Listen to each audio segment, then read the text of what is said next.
What's up, everybody? Welcome back to North Mississippi Outdoors with the Joiners. So been a while. Happy New Year, everybody. Been a little bit since we've done a video. We're going to go ahead and try to get a video done today. Today we are doing a DIY project in the bathroom. That's probably why you can hear the echoing. We are in my bathroom. But we're going to work on our Delta bathroom faucet. Got a leak going on. I'll show you what's going on here. Probably going to be a bit of a lighting issue, but anyhow, so we've got our Delta faucet. You can see right there, it says Delta. This is just a little bathroom faucet. Been here ever since we had the house. And you notice that when you turn on the water, you get a little bit of water that starts coming out from around the faucet there. Also happens when you turn on the other side. You get a little flow of water. You can probably see it bubbling up in there. And so today we're going to fix that. So the first thing that we have to do to work on the faucet is turn the water off. You probably have a cutoff valve underneath your sink. And go ahead and shut that off. Then once you got it, your faucet cut off, no water coming out, take your Allen wrench. There's a set screw hole on the side of your faucet. Takes an Allen wrench. I believe this is a 3/32, and you just give it a little twist. That'll release it so you can pull your cover off, and then you'll notice that you've got threads in your faucet. This is the part we're going to be replacing, and we're going to grab our channel locks to take that loose. Gonna see if I can do this with one hand. And so you just turn that a little bit. It should not be very tight. Does not have to be very tight. And you take that loose, your little nut, and you got this spacer that goes in there. And then that whole unit should, and there goes the spacer. Have to chase it down. We did chase it down. But this whole unit should slip out just like that. And now you see that we have water bubbling out everywhere. And so what we're looking to replace is this right here. We're going to go to Lowe's and take this with us so we get the correct one. And we're going to replace that, and that should correct our leak. I will add that down in the hole, if you probably can't see, but there is a rubber gasket in there with a spring. And I'm just using the Allen wrench to pull that out, and you can see that we have the spring and the little rubber gasket there. I will probably get one of those also. That looks like it's in good shape, but it may not be. And we'll probably get another spring and another one of those also, just to make sure that while we're in there, we might as well replace all of that. And that will stop the leaking around the sink, which doesn't bother me so much, but it drives other people in the household crazy, which it is annoying. It's been that way for a long time. I should have fixed it a long time ago, but we'll be back with you shortly when we get back from the hardware store. So we made a quick trip out to the hardware store, and we got the replacement part. I believe the part number is RP25513, and you'll notice that it actually looks just like the one that we took out, and it is a Delta brand, so I did get the genuine part.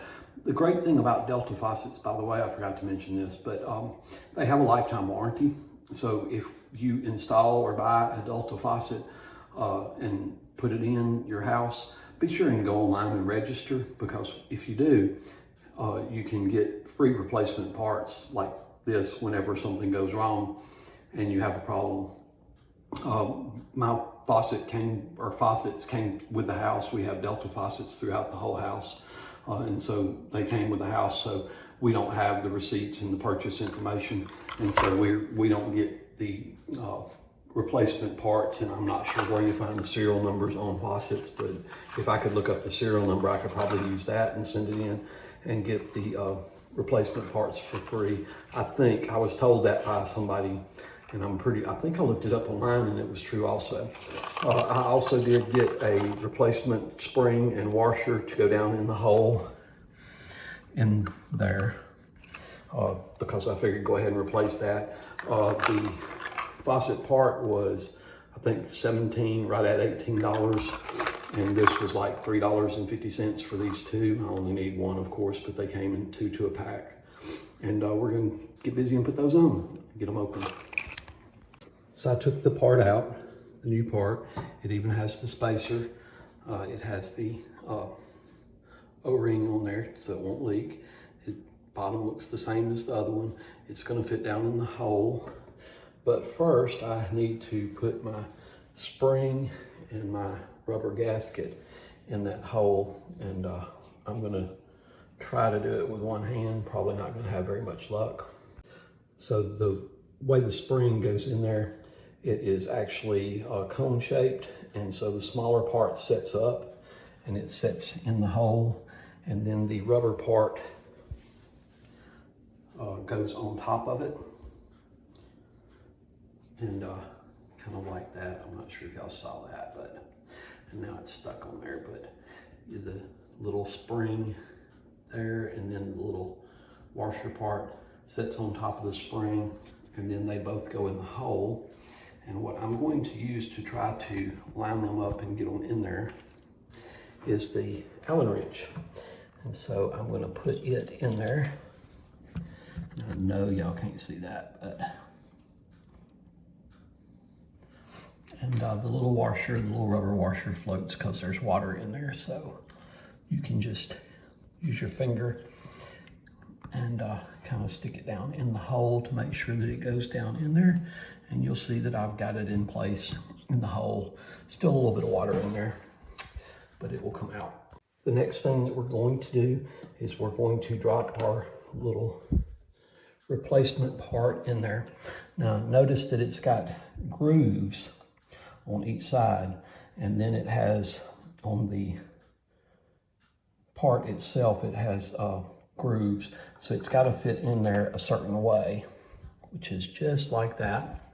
And don't forget to put your spacer in there. If I remember, I think that spacer went right there. And then you can put your screw back on, screw it down. Take my channel locks and tighten it up slightly. So it won't leak.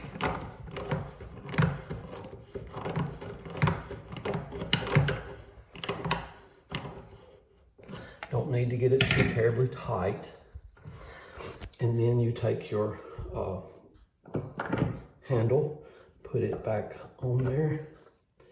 You want to line that up correctly also. And then you need that Allen wrench again to put in your set screw. Give it a couple of turns to tighten it down. And that should be turning it off and on. And so now we're going to reach under the sink and turn the water back on and hope water don't go everywhere. So here's the water line. Turning it on now. Don't hear water gushing out, so that's a good thing.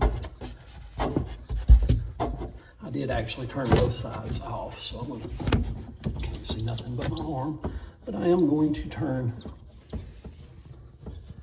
both hot and cold water back on for that faucet. And no water is running everywhere.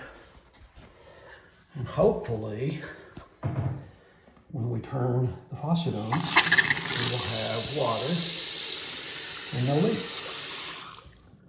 And we'll turn on the other side, and we have water and no leaks. We do have a little drop of water right there, and that is from when I put my finger in the hole to push the little rubber grommet in place. And so I think it's fixed. And that's how you fix your faucet. in your bathroom. Like I said, 20 bucks. Took longer to go get the parts than it did to take it apart and actually fix it. And that will solve that problem of having water standing up here and running around the sink every time you turn the water on and off. And very simple to replace that part. And so you can do it yourself, so get busy and do it. So thank you all so much for watching my videos and listening to me ramble, and I hope you get some benefit from watching the videos and stuff, and hopefully we'll get some more fishing videos out and other types of videos of doing stuff. To tell you the kind of backstory, it's after Christmas, it's New Year's, I think I mentioned that earlier. But so we had, right before Christmas, we had a death in the family, and Michelle and I took off and went to Connecticut to go to the funeral. When we came back from Connecticut, the very next day I tested positive for COVID, and was of course quarantined and locked in my bedroom for a week. And about the time that I was kind of starting to feel better from COVID, Michelle came down with it, and she had it for a week. We literally have not had Christmas. We had Christmas plans with our family on the 23rd. Those Christmas plans got canceled because of COVID. Obviously, nobody wants to come to our house and be around us if we have COVID. So our Christmas plans got canceled. Literally, the Christmas tree is still up. All of our presents are under the Christmas tree. We haven't opened a single present. We did absolutely nothing for Christmas as far as celebrating. We were separated and quarantined. My mother-in-law has been amazing at taking care of both of us, and knock on wood and thank the Lord, she has not gotten COVID. How she managed to avoid it, but I can tell you this, she's used a lot of bleach and a lot of Lysol, and she's wore gloves and wore a mask and stayed away from us, but she did take care of us, and she brought us food and washed clothes for us and took care of us while we was out sick. And now we're finally starting to feel better. We're over the COVID and trying to make some plans to get with a little bit of family this coming weekend and have a little bit of a Christmas and get some Christmas presents opened and all of that. And that's kind of what's going on and the reason we haven't posted any videos. But we do appreciate y'all watching. Be sure and check me out on Facebook, Jimmy Joyner on Facebook, and send me a friend request and I will accept it. And you get to see a lot of videos on Facebook also. I take pictures, post pictures and stuff if you want to keep up with what's going on with us. I posted information about our trip to Connecticut, some pictures of stuff there. And so thank y'all for watching, and be sure to subscribe and like this video. Thank you, and we'll see you on the next one.